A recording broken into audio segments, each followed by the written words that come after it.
নমস্কাৰ বন্ধুসকল, আপুনি কেতিয়াবা তৰাভৰা আকাশলৈ চাই ভাবিছেনে যে পৃথিৱীৰ বাহিৰতো আমাৰ ঘৰ আছে?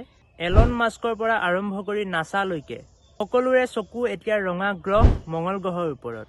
কিন্তু প্ৰশ্নটো হ'ল, এজন সাধাৰণ মানুহ মঙ্গল গ্ৰহলৈ যোৱাটো সম্ভৱনে? নে এয়া কেৱল চিনেমাৰ কাহিনী? আজিৰ এই ভিডিঅ'ত আমি ইয়াৰ পাছৰ বিজ্ঞান আৰু প্ৰযুক্তিৰ বিষয়ে বিতংভাৱে আলোচনা কৰিম। শেষলৈকে চাব, কাৰণ মই আপোনালোকক এটা আমোদজনক তথ্য দিম, যিটো আপুনি আগতে কেতিয়াও শুনা নাই। প্ৰথম কথা হ'ল, শুক্ৰ গ্ৰহ বহুত গৰম আৰু বৃহস্পতি গেছৰ দ্বাৰা গঠিত। গতিকে মঙ্গল গ্ৰহেই হৈছে একমাত্ৰ বিকল্প। তাত দিন আৰু ৰাতিৰ সময় পৃথিৱীৰ সৈতে প্ৰায় একেই। কিন্তু সমস্যাটো ক'ত?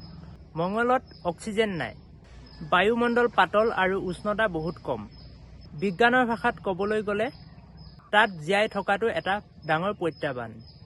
এতিয়া আহোঁ আটাইতকৈ গুৰুত্বপূৰ্ণ কথালৈ, আমি কেনেকৈ যাম? আপোনালোকে ভাবেনে যে 7 মাহ এটা সৰু ৰকেটত থকাটো সম্ভৱ? তলত কমেণ্ট কৰি জনাওক।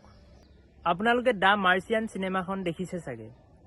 মঙ্গলৰ মাটিত খেতি কৰাটো ইমান সহজ নহয়।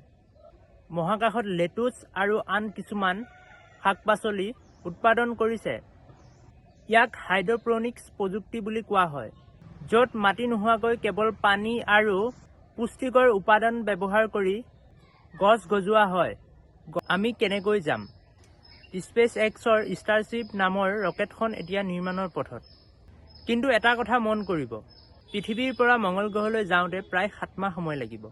এই 7 মাহ মহাকাশচাৰীসকলে কেনেকৈ কটাব? তেওঁলোকৰ খাদ্য আৰু অক্সিজেন ক'ৰ পৰা আহিব? মঙ্গল গ্ৰহত মানুহ থকা সপোনটো হয়তো 20-30 বছৰৰ ভিতৰত সম্ভৱ হ'ব। কিন্তু ই আমাৰ বাবে নতুন আশীৰ্বাদ হ'বনে পৰিৱেশৰ ক্ষতি কৰিব? সেইটো সময়তহে গম পোৱা যাব।